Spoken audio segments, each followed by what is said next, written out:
और रात्रि क्लास चल रहा था 6 जनवरी 1968। पहले पेज के एकदम मध्यांत में बात चल रही थी, नहीं मध्य आदि में बात चल रही थी। इस दुनिया में अब जो कुछ हो रहा है वो कल पहले भी हुआ था, रिपीट हो रहा है, इसमें मुझे नहीं है। हाँ, इतना जरूर है कि पुरुषार्थ करना है 5 विकारों को उड़ाई देने का है, तो ऊंच पद पावेंगे। श्रीमत पर चलते रहें तो श्रीमत तो कहती है कि देही अभिमानी बनो, 5 विकारों को उड़ाए दो, बीले बड़ बाप को याद करो।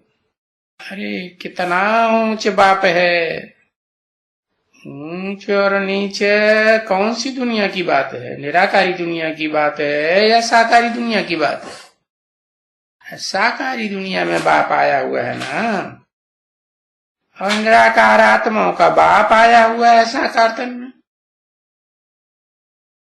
तो भले बच्चे, ये साधारण तन है और साधारण तन में है सुप्रीम गॉड फादर। इसलिए न पहचान पाने के कारण बहुत मुश्किल होता है उनको याद करना,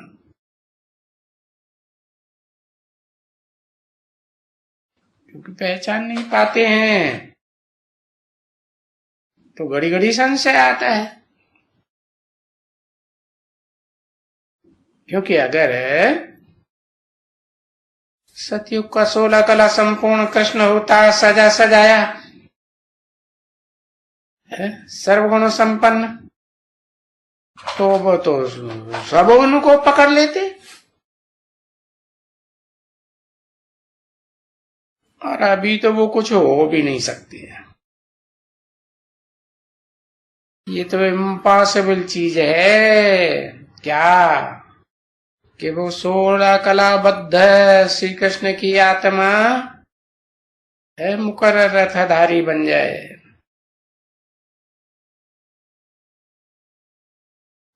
ये तो बाप है ना, सुप्रीम बाप है और साधारण तन में है, तो बहुत मुश्किल से पहचानते हैं।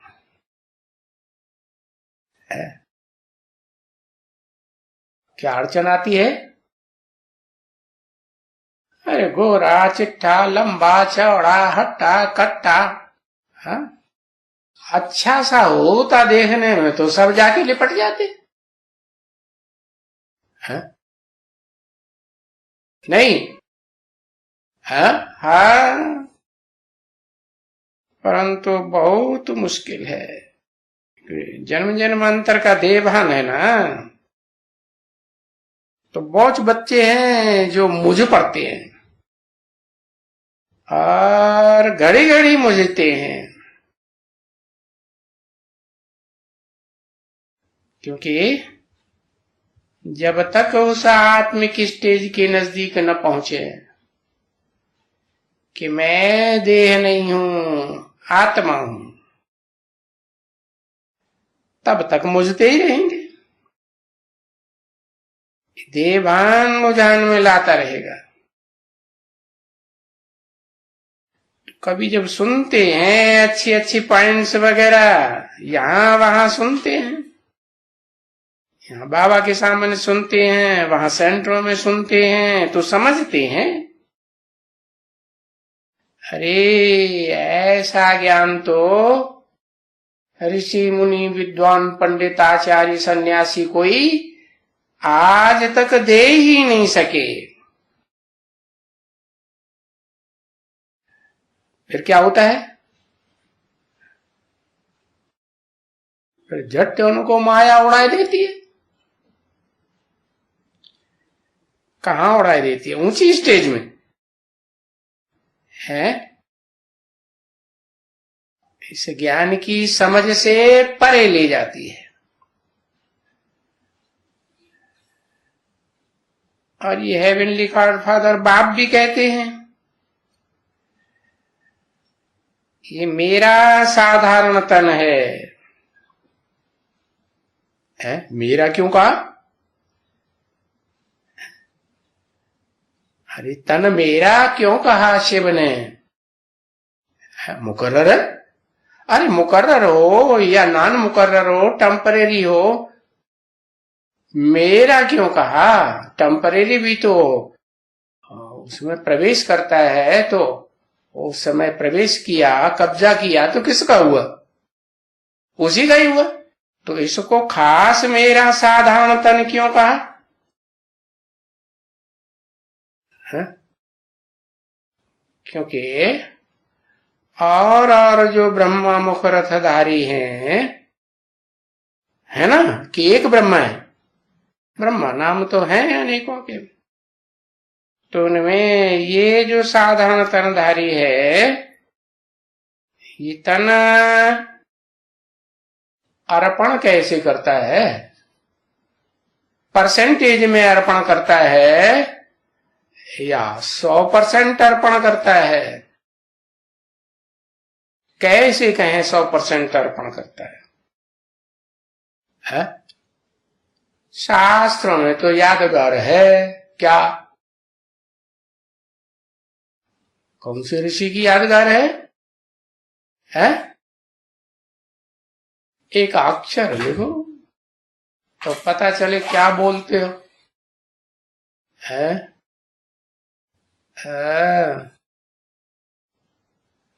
यादगार है दधीचि ऋषि की। अच्छा, दधीचि ऋषि दादा लेखराज ब्रह्मा का गायन है। हाँ, माँ का गायन है। अच्छा, उनका मुकर्रर रथ लिया है। हाँ, मृकंड ऋषि का गायन है, भूल गए? म्र माना मरना, कंड माने प्रसन्न होना। काय बात में प्रसन्न होना?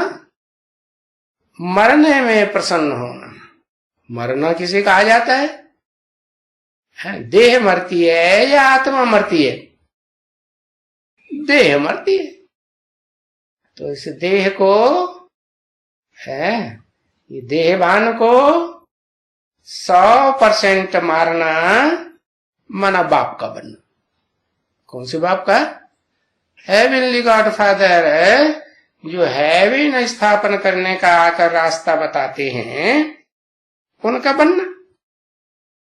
तो साधारण तन किसका हुआ है? क्या कहेंगे? जो मुकर्रर रथधारी है उसका हुआ?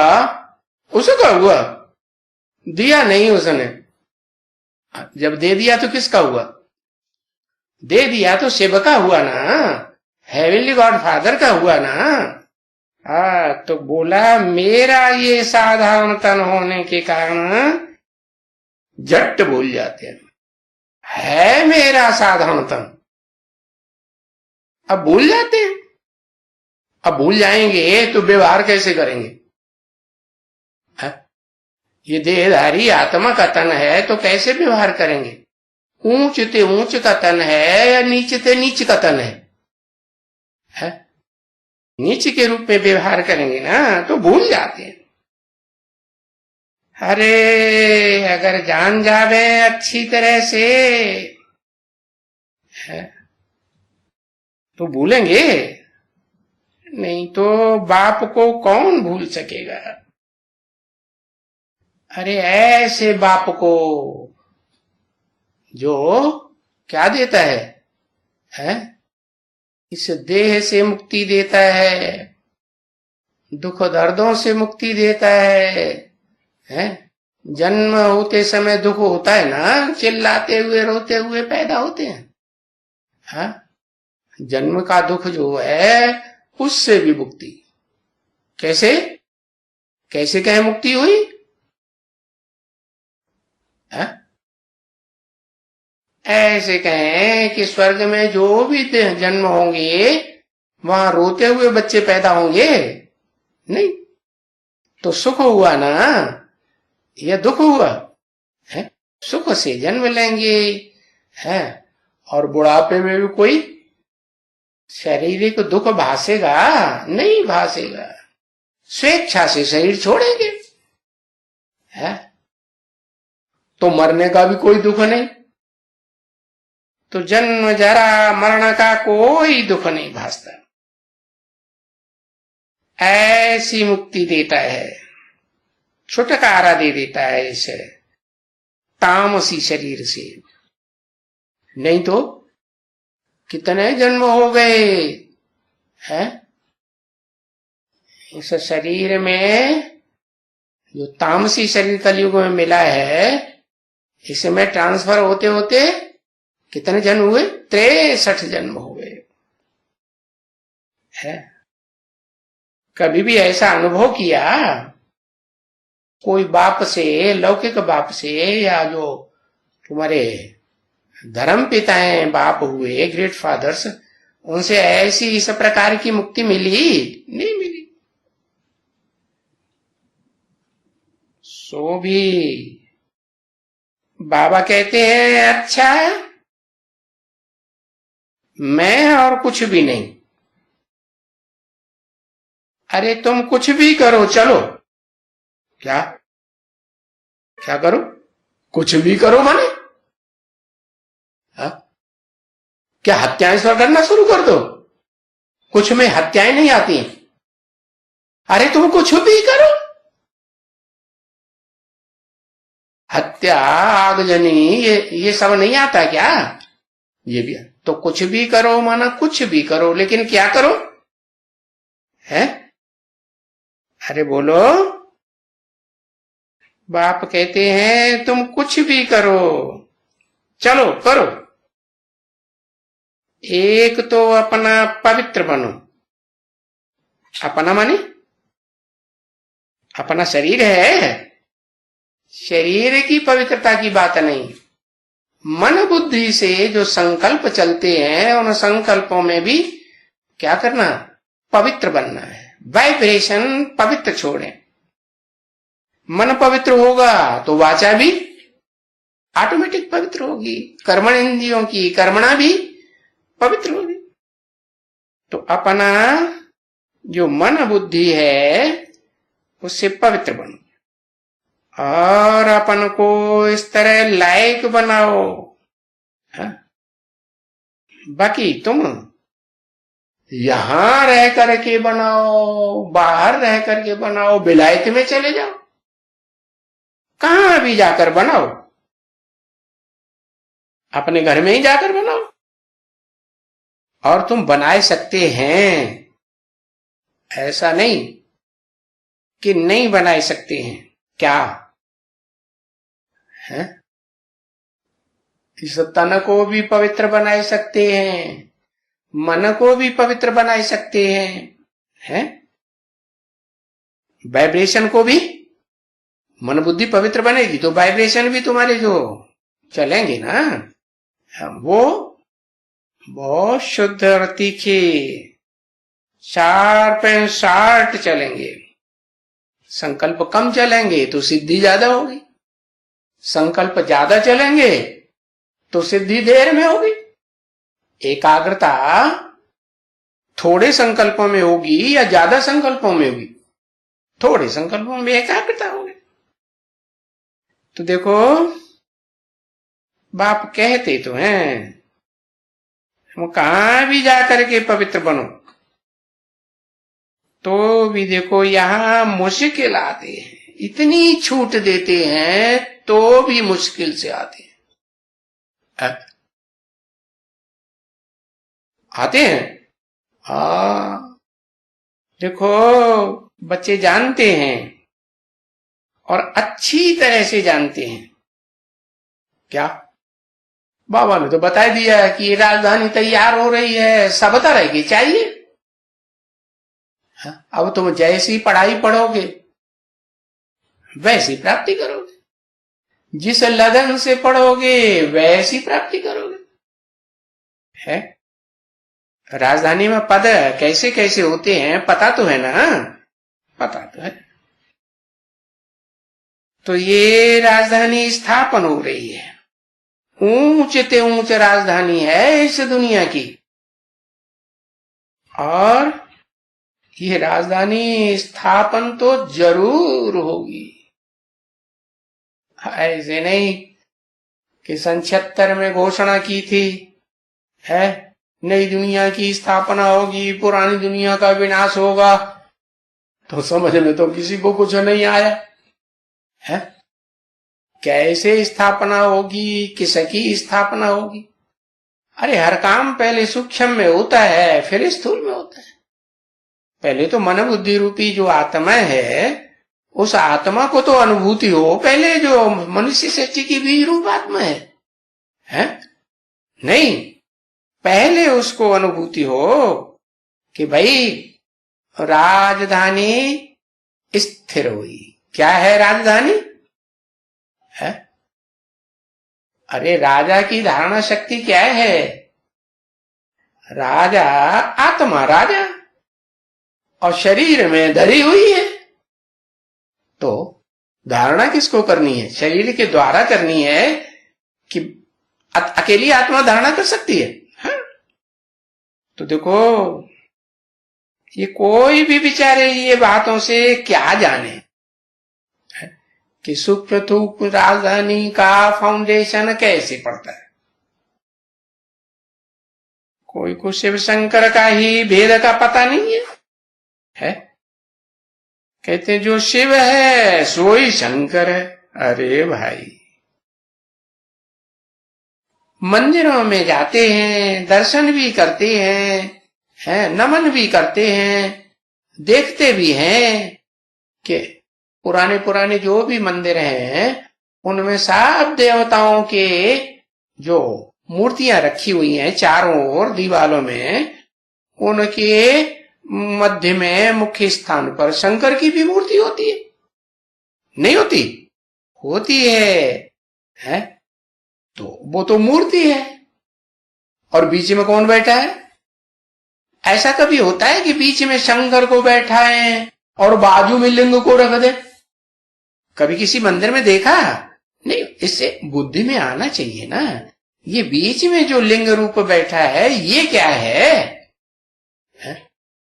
अरे जो देवताएं हैं वो तो स्पष्ट है किसको याद कर रहे हैं? हाँ, जो उनके सन्मुख शिवलिंग है उसी को याद कर रहे हैं। क्या और कोई को याद करेंगे? नहीं। तो शंकर को तो याद नहीं करेंगे। जो देवताओं की मूर्तियां चारों तरफ दीवार में रखी हुई हैं वो शंकर को याद करेंगे या आपस में एक दूसरे को याद करेंगे? आखिर नहीं। जब पहचानेंगे तो जान जाएंगे क्या कि शंकर तो पुरुषार्थी है। पुरुषार्थी है, इसकी क्या निशानी है? याद में बैठा हुआ है। याद किसको कर रहा है? कोई अपन से ऊंचे को याद करता है ना, तो याद में बैठा है, इसका मतलब है कि उससे भी ऊंच कोई और है। वो तो देहधारी है, और जो ऊंच है वो उसको तो अपनी देह नहीं है, वो तो सदा काल निराकारी निर्विकारी निरहंकारी है। कौन? शिव। हाँ, तो शिव अलग है। शिव का अर्थ ही है क्या? कल्याणकारी है। और शंकर का अर्थ जो संसार में अशांति के संसार में शांति कर दे। शंग माने शांति करे, हाँ, कर माने कर, सारे संसार में शांति की स्थापना कर दे। तो देखो कैसे करता है?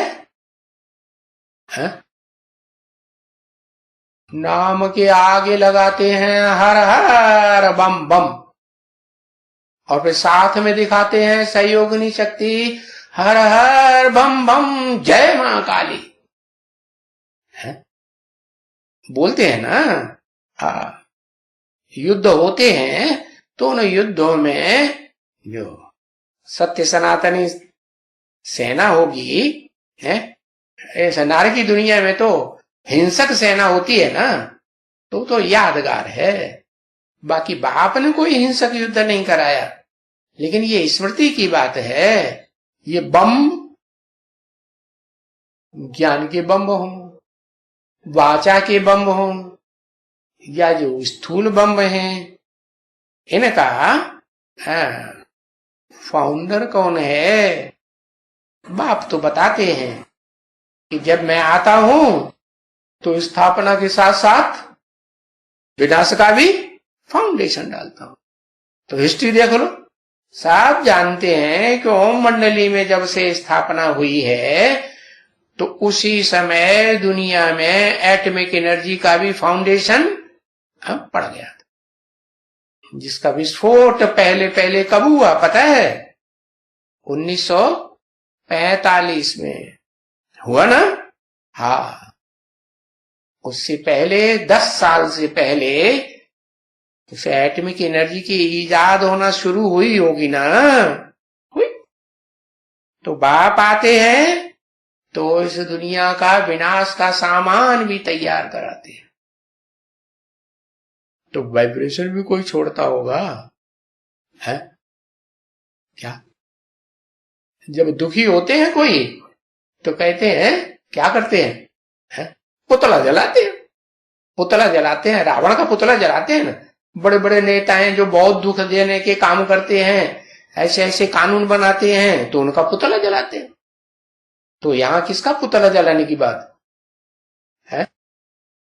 जो रावण के राज्य में बहुत दुख देते हैं, संगठित होकर के ये दुख देते हैं, तो बताया कि सबसे जास्ती दुखी होने वाली आत्मा भी कोई होगी ना, दुख का अनुभव करती है, अति का दुख अनुभव। हे पतित पावन आओ, दिली आवाज निकलती है कि वाचा की आवाज निकलती है। ज्यादा ताकत कौन सी आवाज में होती है? दिल की आवाज में ज्यादा ताकत होती है। तो देखो, ऐसे तो बाप बुलाने से नहीं आते हैं, खुद आते हैं तो खुदा कहा जाता है? लेकिन आते तो खुद हैं, लेकिन कब आते हैं? जब इस सृष्टि रूपी रंगमंच पर उनका जो अजीज बच्चा है वो तीव्र पुरुषार्थी होते हुए भी और सच्चा होते हुए भी संसार में उसको कोई सफलता नहीं मिलती। कैसे कहें? और जो झूठे हैं, दिखावा करने वाले हैं, उनको सफलता मिल जाती। अब हीरो के व्यापार की बात ले लो, ऊंचे से ऊंचा धंधा है ना, है? तो ओम मंडली में सत्संग की जब शुरुआत हुई, उससे पहले उन हीरो के व्यापारी में जो बहुत प्रसिद्ध हुआ वो कौन हो गया? दादा लेखराज है। हाँ, बड़ी बड़ी महारानियां, इंग्लैंड की महारानी एलिजाबेथ भी उससे ज्ञान रत्न लेने आती थी कि नहीं आती थी? हाँ, कौन सा रत्न? ज्ञान रत्न। ज्ञान रत्न लेने नहीं आती थी, कौन सा रत्न लेने आती थी? हीरे जवाहरात लेने आती थी ना। हाँ, मऊ आती थी। तो देखो, इतना ऊंचा व्यापारी है और क्रिश्चियनिटी को फॉलो करने वाला, दिखावा करने वाला, या बहुत होशियार हीरो का पारखी नहीं, खुद हीरो का पारखी नहीं। हाँ, क्या बढ़िया भी रतन होगा ना, घटिया भी रतन होगा ना, तो सोने की डिब्बी में सजा के बढ़िया करे किस रखेगा कि देखने वाला समझेगा हाँ ये जरूर ऊंचा रतन होगा। तो दिखावा हुआ ना। और दुकान भी कैसी बने? दुकान ही फर्स्ट क्लास बनेगी कि थर्ड क्लास? छोटी सी दुकान नहीं। और भागीदार का क्या हाल था? भागीदार छोटी सी दुकान, और उसमें भी कोई लेने वाला आता ही नहीं था। क्या समझते थे सब? अरे इस छोटी सी दुकान के पास है तो गरीब होगा, इसके पास क्या बढ़िया बढ़िया ज्यादा कीमती रतन होंगे, आएंगे? नहीं आते। अब इस बात को दादा लेखराज ब्रह्मा ने समझा कि नहीं समझा? अंदर से जानते तो थे ना कि इस दुनिया के जो हीरे के व्यापारी हैं उनमें सबसे ज्यादा उस्ताद और होशियार कौन सा व्यापारी है? जानते थे ना? हाँ, जानते थे।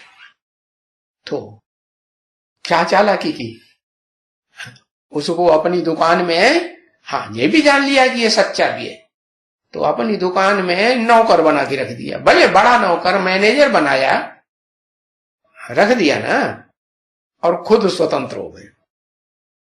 स्वतंत्र हो गए और जाके सत्संग करने लगे चिंद हैदराबाद में।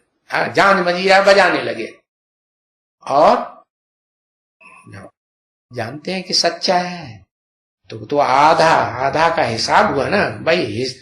तुम्हारी दुकान में मेहनत तुम्हारी, और क्या मेहनत तुम्हारी, और पैसा धन संपत्ति सारी दुकान की हमारी, तो आधा आधा बंटवारा। तो वो तो दिया होगा ना, कुछ समय तक जरूर दिया होगा। तो देखो ये बात बताई कि इस दुनिया में जो लायकात है उसकी कदर नहीं है, जो सच्चाई है उसकी कदर नहीं। कोई कितना भी होशियार हो, सच्चा हो, उसकी कदर न होने के कारण आज देखो क्या रिजल्ट देखने में आता है। भारत के जो पढ़े लिखे अच्छे अच्छे जहीन नौजवान हैं, क्या कर रहे हैं? है? है?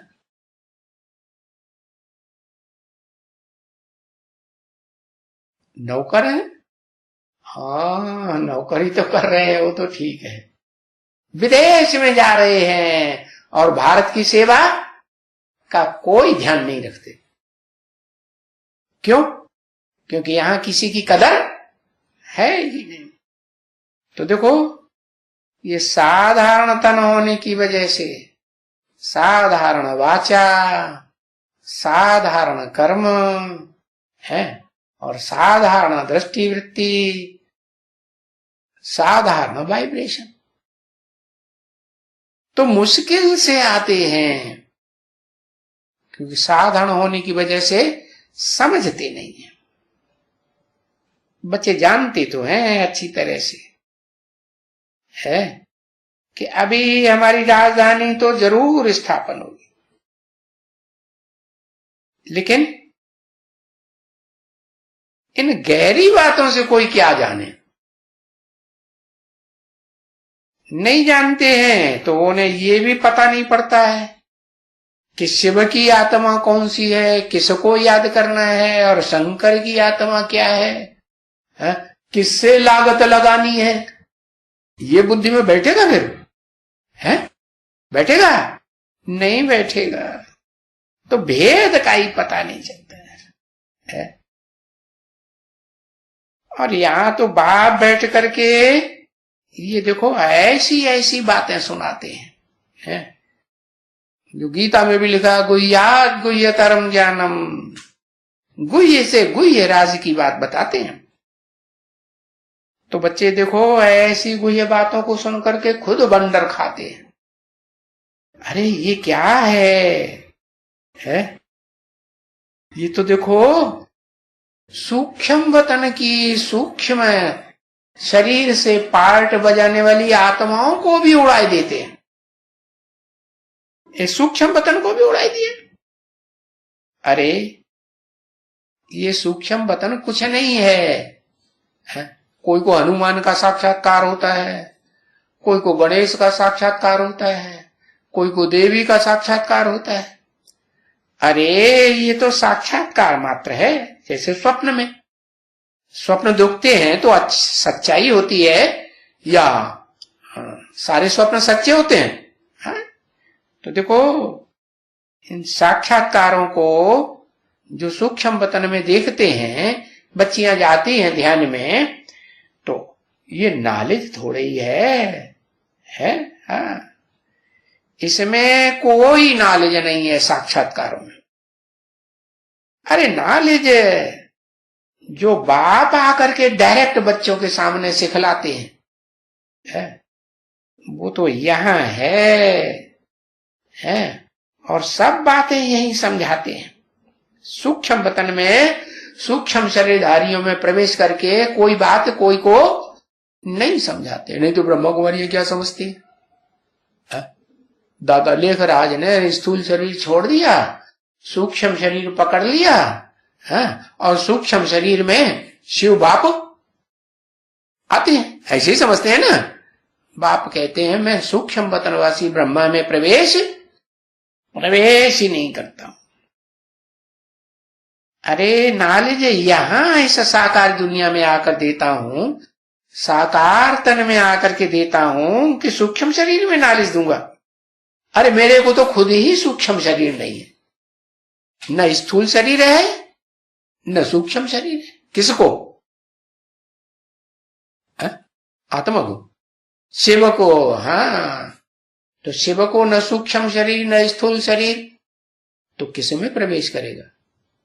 है ऐसे में प्रवेश करेगा जो जन्म जन्मांतर कभी है ऐसा शरीर, सूक्ष्म शरीर जो भूत प्रेतों का होता है वो शरीर, या श्रेष्ठ आत्माओं का भी होता है जिन्हें फरिश्ता कहा जाता है वो शरीर धारण नहीं करता।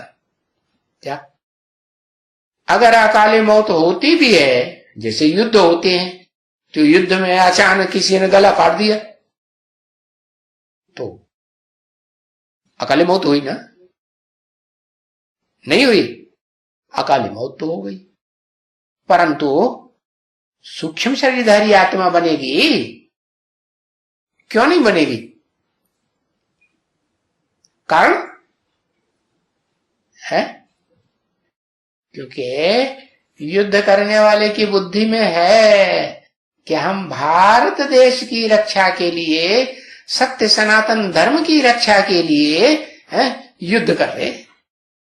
तो सच्चाई के लिए जो युद्ध लड़ते हैं वो युद्ध में मरने वाले स्वर्ग पाते हैं या नरक की दुनिया में जाएंगे? श्रेष्ठ जन्म लेंगे या नीच जन्म लेंगे? श्रेष्ठ जन्म लेंगे। तो ये सब बातें यहां सिखलाते हैं, समझाते हैं, और ये गहरी नॉलेज, राज की बातें समझा कर नॉलेज देते हैं। कहते हैं तुम ये लक्ष्मी नारायण बनते हो। कौन से? पीढ़ी दर पीढ़ी जो बाद में बनने वाले नारायण हैं वो नहीं बनते हो तुम, वो आदि लक्ष्मी आदि नारायण बनते हो जिन्हें ऊंच ते ऊंच पदधारी विष्णुपदी कहा जाता है। बैकुंठ के मालिक, बैकुंठ के भी मालिक, और फिर 500-700 करोड़ की दुनिया के मालिक नहीं, 500-700 करोड़ की दुनिया के भी मालिक। क्योंकि मन बुद्धि रूपी आत्मा जो है वो एक जगह रह करके, नरक की दुनिया में रह करके भी वाइब्रेशन के आधार पर स्वर्गीय जो ऊंचे ऊंच दुनिया स्थापन होती है उसमें भी सहयोगी आत्माओं को कंट्रोल करेगी या नहीं करेगी? अरे विष्णु की आत्मा जो है वो अपनी भुजाएं, जो जड़ भुजाएं कही जाती हैं, उनको कंट्रोल करती कि नहीं करती? नहीं करती? करती है। तो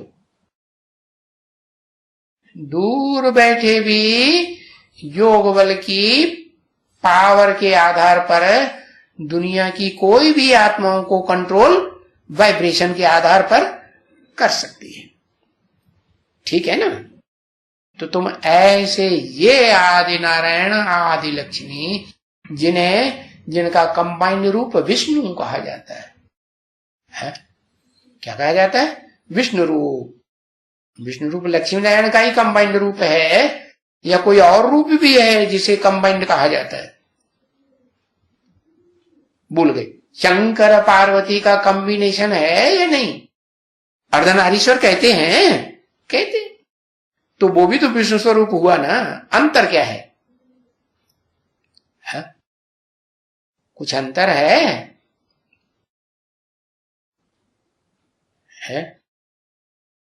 वो आत्मा के वाइब्रेशन के कंट्रोल की बात है। तो अब ये तो चित्र राइट है, क्या? विष्णु का चित्र है, आदि लक्ष्मी नारायण का चित्र है। अभी विष्णु कोई 4 हाथ का ऐसा कोई व्यक्ति नहीं होता है, ऐसे विष्णु की कोई बात नहीं है, चतुर्भुजी विष्णु है। जैसे 4 मुखों वाला 5 मुखों वाला ब्रह्मा दिखाई देते हैं, मोस्टली तो 4 मुखों वाला ब्रह्मा ही दिखाते हैं। तो 4 भुजाएं जो विष्णु की हैं वो तो इन लक्ष्मी नारायण की हैं? कौन से लक्ष्मी नारायण की है? ये आदि लक्ष्मी जिसमें सरस्वती की सोल भी प्रवेश करती है, ओम राधे, और आदि नारायण जिसमें कौन है? अरे दादा लेखराज, ब्रह्मा की आत्मा भी ज्ञान चंद्रमा भी प्रवेश करके पार्ट बजाता है कि नहीं? यादगार क्या है? चित्र में कोई यादगार है ना? क्या यादगार? चंद्र दिखाते हैं ना, लेकिन संपूर्ण चंद्र दिखाते हैं या अधूरा चंद्र? अधूरा चंद्रमा के रूप में दिखाया है। जब संपूर्ण बनेगा तो क्या होगा?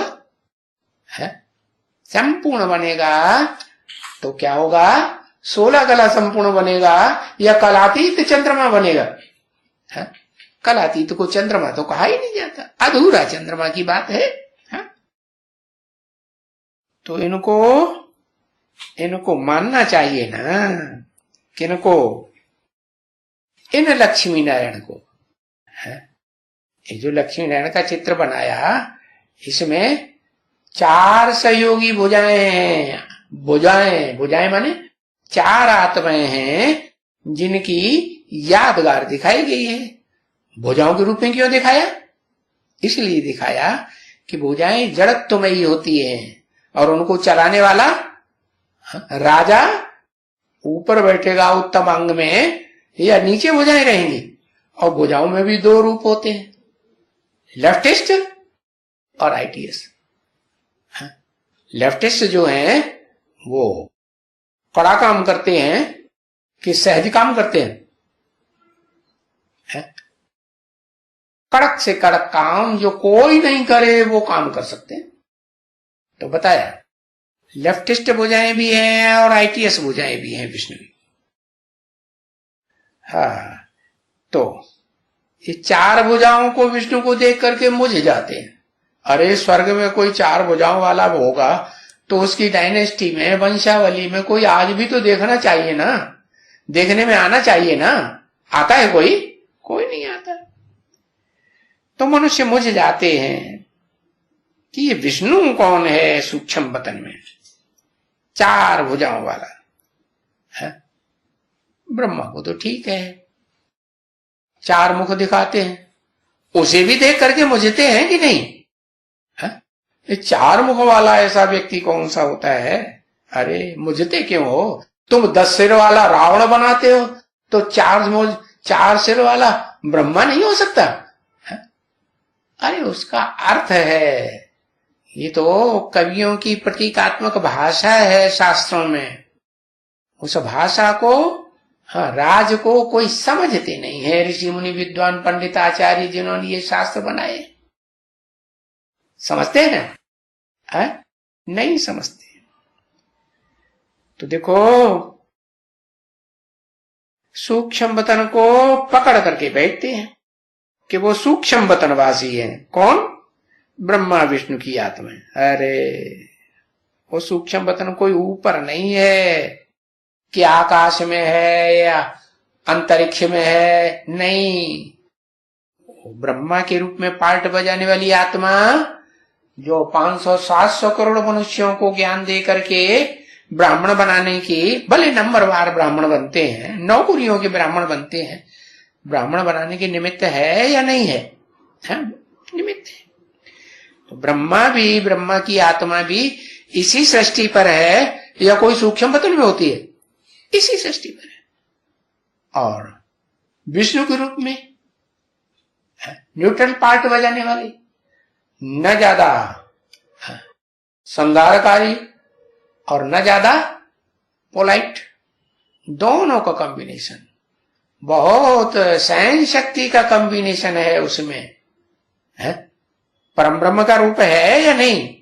परम ब्रह्म का रूप, और सामना करने की भी शक्ति है या नहीं? हाँ, महाकाली और महागौरी दोनों को कॉम्बिनेशन होता है तभी विष्णु हुआ ना। वैष्णो देवी कही जाती है कि नहीं?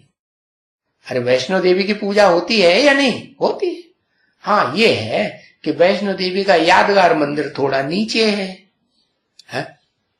और जिन्हें कहा जाता है अर्धनारीश्वर, उनकी यादगार मंदिर शिव का मंदिर, हाँ, अमरनाथ का मंदिर ऊंची स्टेज पर बनाया गया।